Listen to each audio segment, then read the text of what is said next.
आपण मानक एति कहूँ दयाकर समस्त रक्त दियंतु। पुलवामा रे घटिथिबा दुर्घटना आउ सेठी हेइथिबा शहीद मानक उद्देश्य रे तांको अमरात्मार सद्गति पई आज समर्पण परिवार तरफ गोटे विशाल रक्तदान शिविर आयोजन होती। आउ एठी खुशी लगुच जे युवपीढ़ी जो माने अनेक सब समाज टू दूर था निज दूर निजे था समस्ते कम्प्लेन करती से युवपीढ़ी आज समस्त को भूल प्रमाणित कर निज माटी निज शहीद मान उद्देश्य से आसिक अन्य कहार जीवन बचाई से आज रक्तदान करा सूची दूसरी जे युवपीढ़ी ठीक रास्तार अच्छी खास करके भुवनेश्वर कटक ट्विन सिटी आज जो अचीवमेंट पाखापाखि 2500 रु अधिका रक्त यूनिट आज ये कलेक्ट हबार अच्छी आ मत जहाँ लगुच गहली देखिकी 2500 नु और बहुत अधिका यूनिट कलेक्ट हम।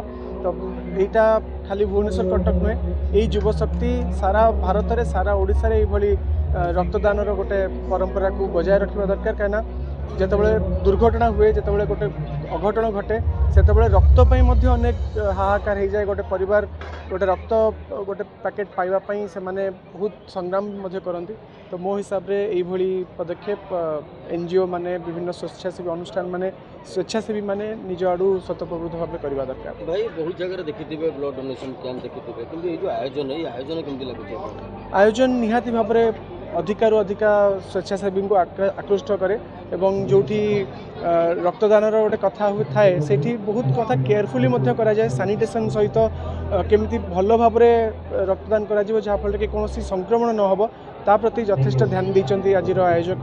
एटी मनोरंजन व्यवस्था अच्छी खाद्यपेयर व्यवस्था अच्छी सबु प्रकार दिग को दृष्टि रखी ये सुंदर कार्यक्रम को आयोजन कराई। तो मुझे भावुँ यहाँ गोटे पायलट प्रोजेक्ट हिसाब से सबू जगह कॉपी पेस्ट करा जाई परिबो जहाँफल कि यही सक्सेस स्टोरी सबू जगह रिक्रिएट करा जाई परिबो। भारत विश्वर द्वितीय जनबहुल राष्ट्र किंतु एबे कोटना कोटी सर्वे कहूँ भारत में बहुत कम ब्लड डोनेट करा जाए बोली। तो युवपीढ़ी को कौन कहे आज ये आकलन देखला मत लगुच से भूल प्रमाणित हम जे भारत में रक्त संख्या जेहेतु जनसंख्या बहुत अधिका रक्तदाता संख्या कम किंतु जितेबाला आम युवपीढ़ी को आकृष्ट कर युवपीढ़ी को गोटे मिशन ओरिएंटेड कर आम मन भर जो भय थाए जे रक्तदान करदे मोर बोधे शक्ति कमिज कि मुझे असुस्थ हो जो भूल धारणा अच्छे ताकू दूर कर पारे रक्तदाता बढ़े और जी जनसंख्या से रक्तदाता संख्या बढ़ी पार। ब्लड दिखाँ मु प्रत्येक 4 मास 5 मास गोटे थर ब्लड दिए।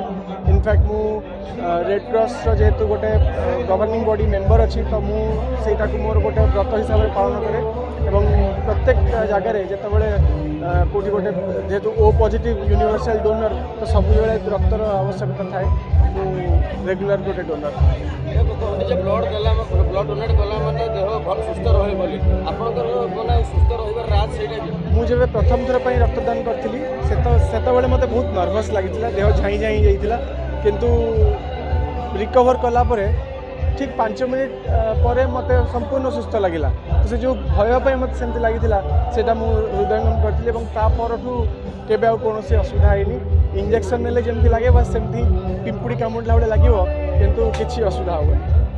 वो केमति अछि बढ़िया। जय जगन्नाथ मो नाम है रविनारायण दास। आपण मत अल्प बहुत जानी मोर गोटाए लक्ष्य है रक्त मुझे अवस्था 33 थर रक्त देला आपको मिसैकी 33 थर है मुझे चाहूँगी जे गोटे रक्त आपण मैंने कई जान 8 जन का जीवन मचे मु प्रतिदिन 10टा ରୁ 20टा एससीबी ब्लड कराए मो साथी मान द्वारा आम गुरु है ललित कुमार राय आ प्रति 3 मास थे मुझे ब्लड दिए आज्ञा गोटे रक्त 8 जीवन मचुची आपण मैंने से आपण मान मोर अनुरोध मुझे गोटे भिन्नक्षम होगी जदि प्रति 3 मास थे रक्त दूसरी आपण मानक मोर एतिक अनुरोध आपण ही प्रति 3 मास थे रक्त दिंतु रक्तर मूल्य लोक बुझातु लोक मैंने जापर ना रक्तर मूल्य कौन थे जानतु आगे रक्तर मूल्य कौन थे रक्त दिंतु आप निजे केते आनंद अनुभव ये करेंगे आप निजे जानीपारे मोर एतिक अनुरोध समस्त मैंने यदि मुझे गोटे भिन्नक्षम होगी रक्त दूसरी प्रति 3 मास थे आपण मैंने भी रक्त दिंतु मोर एतिक अनुरोध आपण मानक जय जगन्नाथ। यहाँ मोर आगे 2019 मसीह गोड़ कटिला मोर गुरु ललित कुमार राय मोर ट्रेन एक्सीडेंट भुवनेश्वर दी गोड़ मुझे हरई से दिन मोर सांगसाथी मैंने मत निजे 34टी ब्लड 17टा प्लाज्मा कराई मुझे दिन अनुभव कली रक्तर महत्व कौन ମୁଁ ସେଇ ବେଠୁ ଆଜ୍ଞା ମୁଁ ନିଜେ ପ୍ରତି 3 ମାସ ଥରେ ରକ୍ତ ଦେଉଛି। ଆଉ ମୋ ଗୁରୁ ଶ୍ରୀ ଲଳିତ କୁମାର ରାୟଙ୍କ ତାଙ୍କ କଥା ମାନିକି ପ୍ରତିଦିନ ଏସ୍ସିବି ବ୍ଲଡ଼ ବ୍ୟାଙ୍କ ଆଉ ରେଡ଼ କ୍ରସରେ 10ରୁ 20ଟି ବ୍ଲଡ଼ କରାଉଛି। ଆପଣମାନେ ଯେତେବେଳେ ବି ଏସ୍ସିବି ପହଞ୍ଚିବେ ମୋତେ ପାଇବେ, ଯେଉଁ ମୁହୂର୍ତ୍ତରେ ଏସ୍ସିବି ଯିବେ ମୋତେ ପାଇବେ। ଆଉ ରକ୍ତର ମୁଁ ଆପଣମାନଙ୍କୁ ଏତିକି ଅନୁରୋଧ, ରକ୍ତ ପାଇଁ କେବେ କାହାର ଜୀବନ ହରାନ୍ତୁ ନାହିଁ। ଆପଣଙ୍କ ମାନଙ୍କୁ ସମସ୍ତଙ୍କୁ ଅନୁରୋଧ, ଦୟାକରି ରକ୍ତ ଦିଅନ୍ତୁ। ଆଚ୍ଛା, ଆପଣ ଅନେକ ଜାଗାରେ ରକ୍ତଦାନ କରିଛନ୍ତି। ଆଜ୍ଞା ଆଜି ଯେଉଁ ସମର୍ପଣ ପ୍ରୋଗ୍ରାମରେ ଆପଣ ଆଜ୍ଞା ରକ୍ତଦାନ କରୁଛନ୍ତି, ଆଜ୍ଞା କ'ଣ ଏତେ ବଡ଼ ମୋ ସାନ ଭାଇ ମୋ ସାନ ଭାଇ ବିକୁ ସିଏ ମୋତେ କହିଲା ଯେ ଭାଇ ତୁମେ ତ ସବୁଆଡ଼କୁ ବ୍ଲଡ଼ କ୍ୟାମ୍ପ ଯାଉଛ, ସବୁ ଜାଗାରେ ବ୍ଲଡ଼ କରୁଛ, ମୋ ସହିତ ଗୋଟେ ଥର କ୍ୟାମ୍ପକୁ ଚାଲ। ମୁଁ ତା କଥା ମାନିକି ଏଇଠିକି ଆସିଥିଲି ଆଜ୍ଞା। ଆଉ ଏଇଠି ମୋର ବହୁତ ଅନୁଭବ। ଏଠି ମୁଁ କାଲି ଏ ଭାଇଙ୍କ ସହିତ କଥା ହେଇଥିଲି, ସିଏ କହିଥିଲେ ଯେ ଆମର ଏଠି 3000ରୁ 4000 ରକ୍ତ ସଂଗ୍ରହ କରାଯିବ। ଏଠି ରେଡ଼ କ୍ରସ୍ ବ୍ଲଡ଼ ବ୍ୟାଙ୍କ ସମସ୍ତଙ୍କୁ ଡକା ହେଇଛି, ସମସ୍ତେ ଆସିଛନ୍ତି। ମୋ ଭାଇ ଏଠି କହିଥିଲେ 4000 ବ୍ଲଡ଼ ଏଠି କରିବେ। ମୁଁ ଆପଣମାନଙ୍କ ଏତିକି ଅନୁରୋଧ, ଦୟାକରି ସମସ୍ତେ ରକ୍ତ ଦିଅନ୍ତୁ।